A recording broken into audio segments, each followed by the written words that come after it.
Hello, Bill Molyneux here, Nottingham Wargaming Group and Fast Play War Games.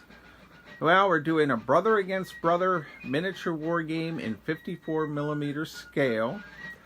Quite often I use a D20 rather than a D10 for combat. However, for tonight's game, we're going to try to play this pure using the D10, and the 0 on the D10 is an actual 0, not a 10. So I have the camera set up, and what we have is 1863 Gettysburg, the McLean Farm on the backside of Oak Ridge, and the Peace Light Memorial is there, if that helps. So this is the far right side of the Union line. The Confederates are on Oak Ridge and the farm below, which is the McLean Farm. The brown building actually would be the Red Barn. So what I'm going to plan on doing is I'm flipping a card per unit, and I also have mounted officers for brigades, and they're also going to be assigned. Our card will also allow them to move and activate a unit that's been either activated already or activated again. Units can move, shoot, reload, and charge go into hand-to-hand combat. So we're using brother against brother rules, and very cool little game I got set up. And I've been told by several people to just let the game go, and that's what I plan on doing here. So we're gonna flip a card.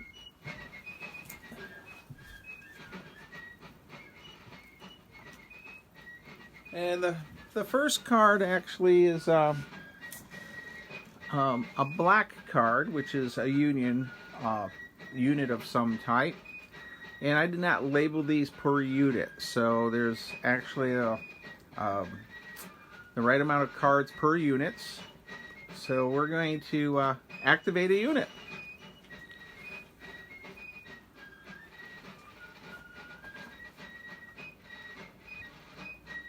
Well, we activated a Union unit way at the far end, and it moved 15 inches right here. So they've advanced. So for this deck, that's all they can do now, unless an officer runs over and gives them another order. So we're going to flip another card.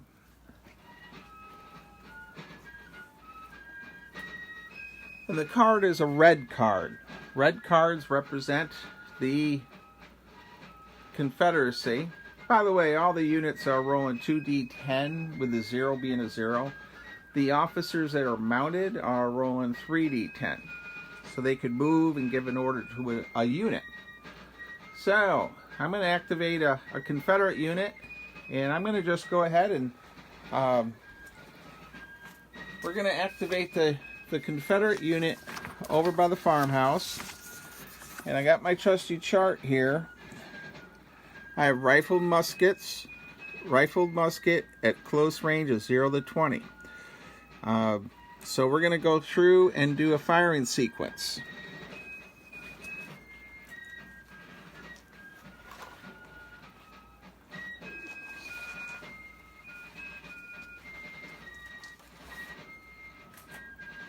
So this Confederate unit is just about at 20 inches. Rifled musket, 0 to 20 is close range. I have 10 figures.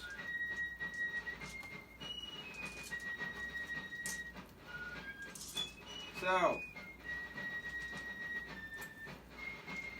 this unit here is in the open, but they have some crops in front of them, so we'll go to soft cover.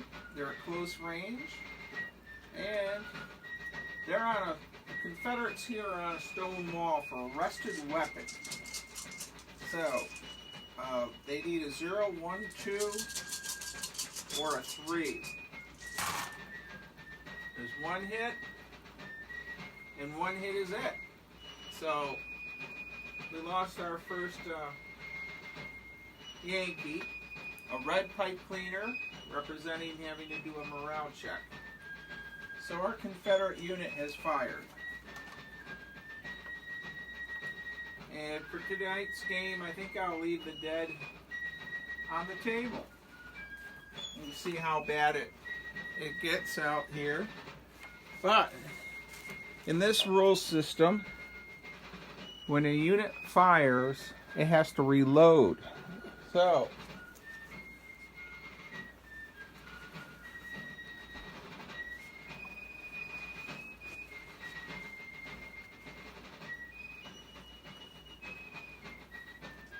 we have the smoke of battle on the table.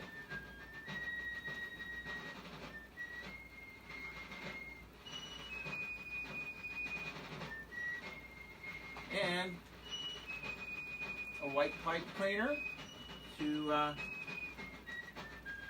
make sure I don't activate that unit again. So that was a firing sequence.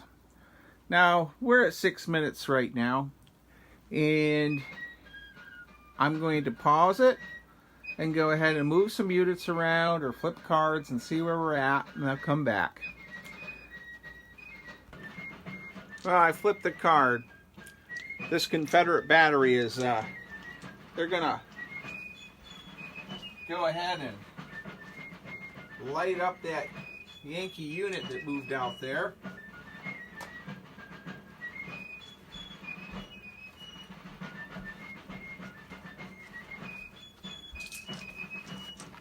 So we're going to fire the Brendel piece.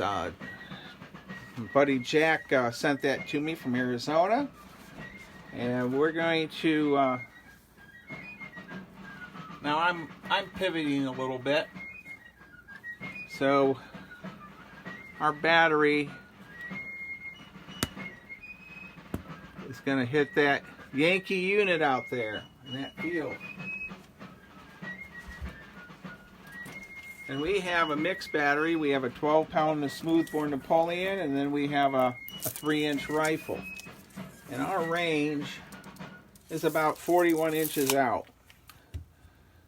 So the 12-pounder, they're both within close range, and we're not within canister. We're going to give them that soft cover. And we need 0s through 3s. So the 12-pounder scored 2 hits, and the 10-pounder scored 1.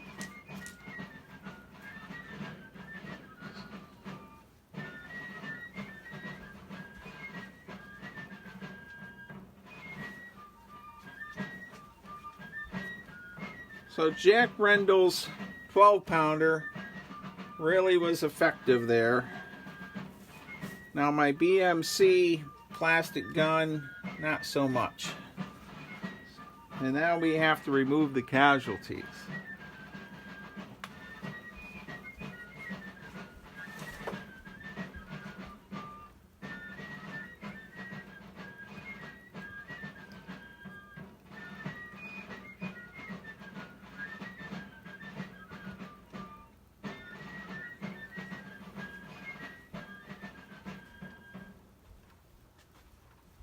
Wow, that was probably boring. Watch me remove casualties or lay them down. That Yankee unit's already lost half its 10-man unit from one musket volley fire, and battery has fired on them. Let's see what else is happening on the table. I gotta flip a card to activate something.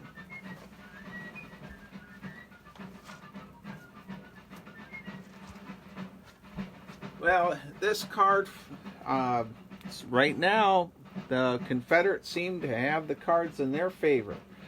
I'm going to pause it. All right, this unit here,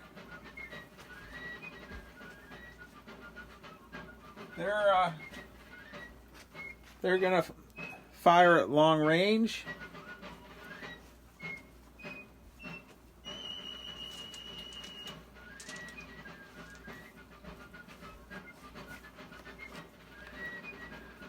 And their target is going to be that artillery battery.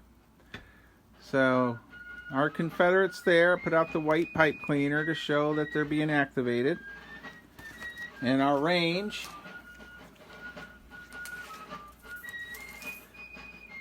(36 inches). So 40 is the maximum.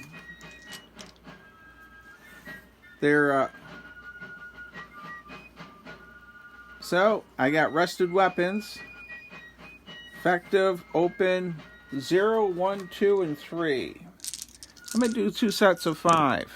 0, 1, 2, and 3. There's one hit. 2, 3. Boy, a total of 4 hits. Which is quite impressive. So the unit's fired. Got the smoke of battle. And our Yankee battery suffered terrible casualties. 4 hits. Pretty much knocking that one out.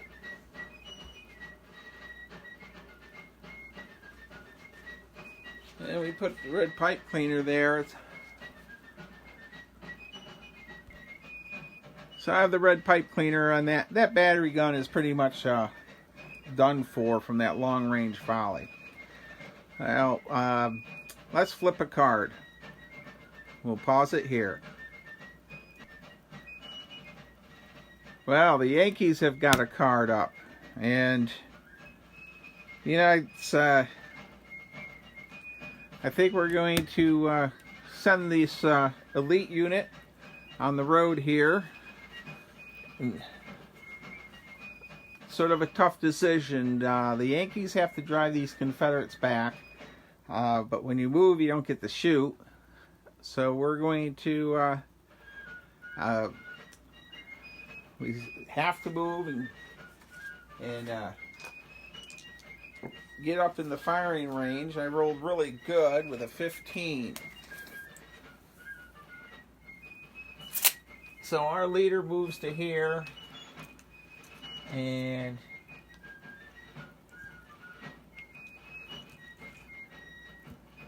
they all move around him. So brother against brother is very forgiving on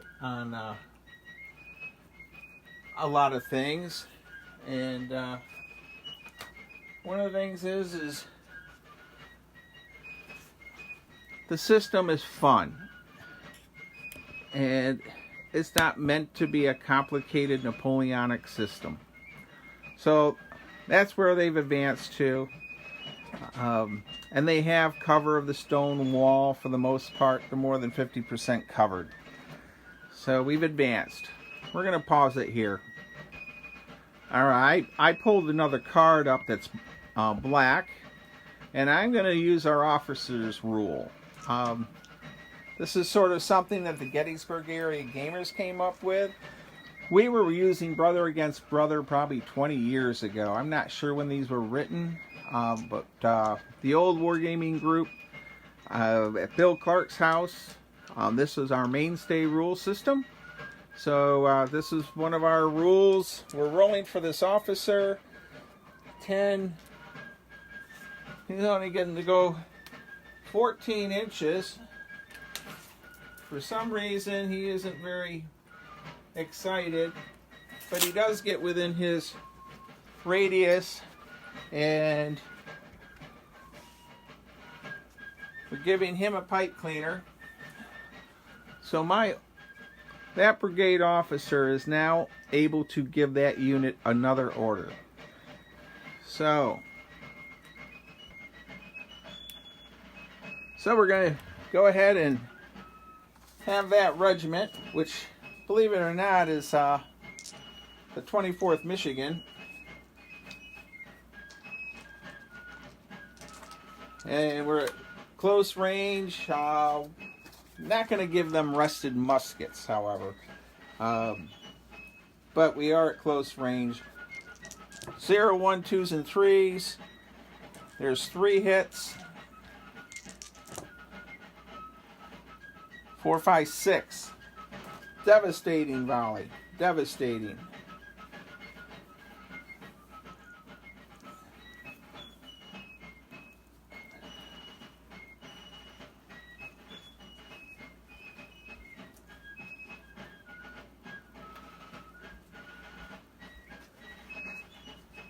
So we leave the flag bearer up. We're using a lot of old Marks figures here, by the way. 4, 5, 6, 2, 3, 4, 3, 6. A lot of nostalgic figures here. I've been doing shout outs to different people for things in this game. Jim Shaw of Gettysburg, Pennsylvania. He's painted many of these figures. So I would paint the main color with a spray gun, spray paint them, and then he does the touch-ups and does a phenomenal job. So huge shout out to Jim Shaw. So that Confederate unit behind the stone wall just got pounded, and we're going to pause the camera here.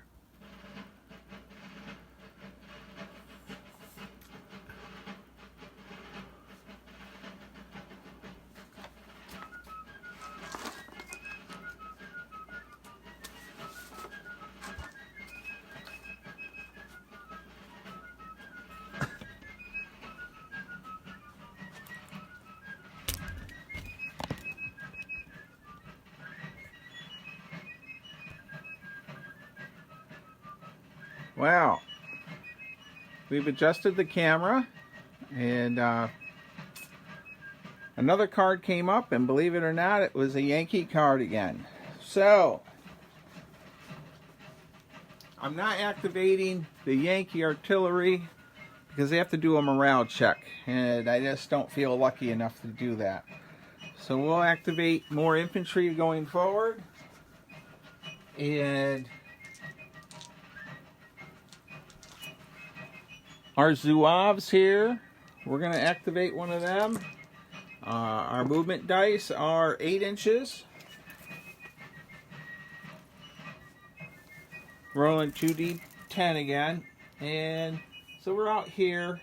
According to Scott Mingus's scenario book for this, all the trees in this scenario are more for looks. They are not blocking line of sight. And I do have more trees ordered in a bigger scale. So that unit's advanced a measly 8 inches.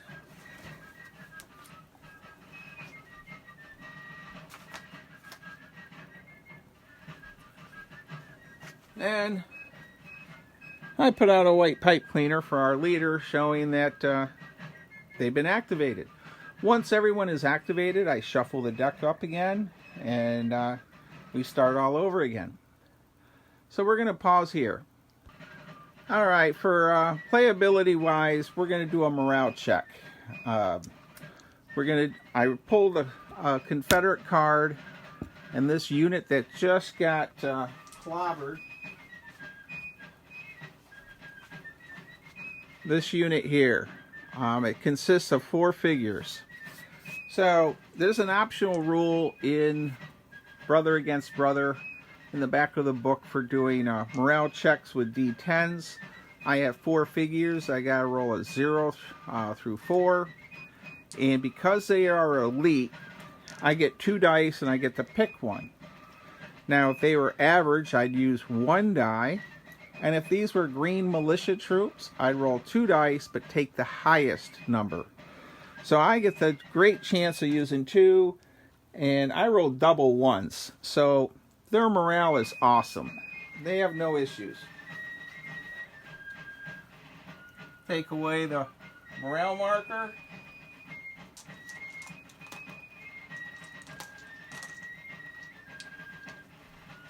And I'm going to have that 4-man unit fire right here.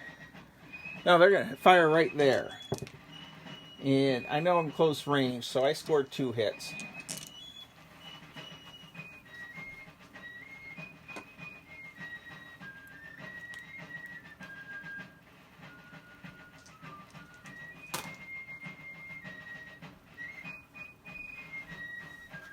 So we did a morale check.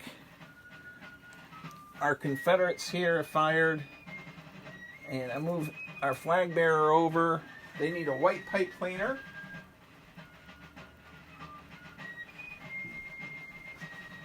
To show that they've been activated. So we've covered morale, firing, movement, a leader rally. How about a leader being shot? That leader was within 6 inches of taking fire. We rolled an 8. We needed a 10, or a 0, excuse me. He's fine. We'll pause our camera now.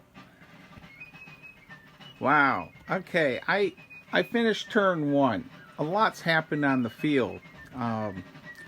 So we have the Confederates over by the white building, the McLean house, took some casualties past their, and so they've been shot at, took some losses.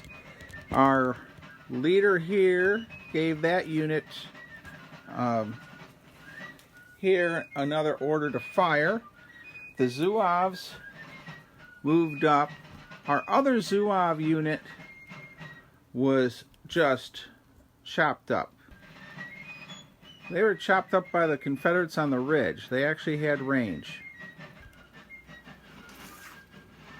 So, in the center, the Iron Brigade Regiment, 24th Michigan, I guess it was, that I declared it being, got pounded.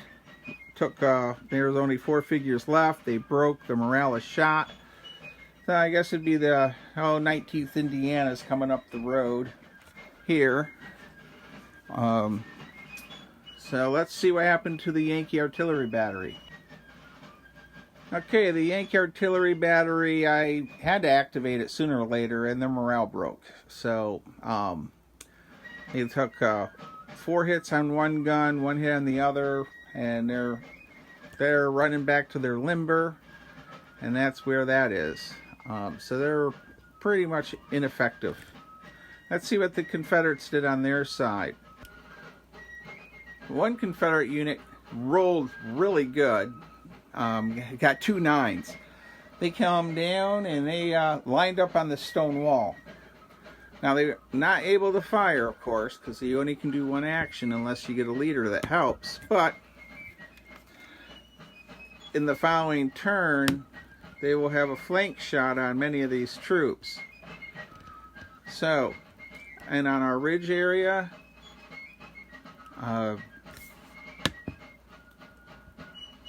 the 2 Confederate units just fired from the top of the ridge down. So I'm going to pause it, step back a bit. So this is 1 complete turn, going on and off with the camera, and it took me 45 minutes of real time, a little bit more in fact, to play 1 complete turn, and that was with 6 regiments of Confederates and 2 cannons, 2 artillery pieces. The Yankees have 80 figures, which is 8 units, and 2 leaders also, and 2 guns. Flipping a card per unit, activating, firing, moving, or charging, plus the extra activations for my house rules for the leaders. So, very enjoyable for turn 1, and even at turn 1, it's still a 25-minute video. The rules are quite interesting, very good. I mean, they've been around for years. And I always have liked the 1 rule where you have rested weapons on a stone wall. So, I'll halt the video here for a moment. Alright, well, I'm old. And believe it or not, these were written in 1997. The old Gettysburg area gamers used these rules constantly at Bill Clark's house, and then when he passed away, at my house. And even tonight, I've had a very good game. I think at this point I'll come back to it again tomorrow. I'm going to play 6 full turns. And as you can see, the Yankees, depending on how the cards flip and all, next turn should be interesting. The Confederates have their battery on the far hill, the Brendel Battery, named after Jack, in Tucson, Arizona. So that's going to be it for this video. 25 minutes. I hope someone will watch it all the way through. I was told to let it run a little bit for this game. Once again, stay safe, be kind, be courteous, and Nottingham, Maryland Miniature Wargaming site on Facebook, and that's how you can get the Brother Against Brother rules. The fellow that wrote the rules is on there, and Scott Mingus, got to do a plug for him. He wrote the scenario book. Thank you.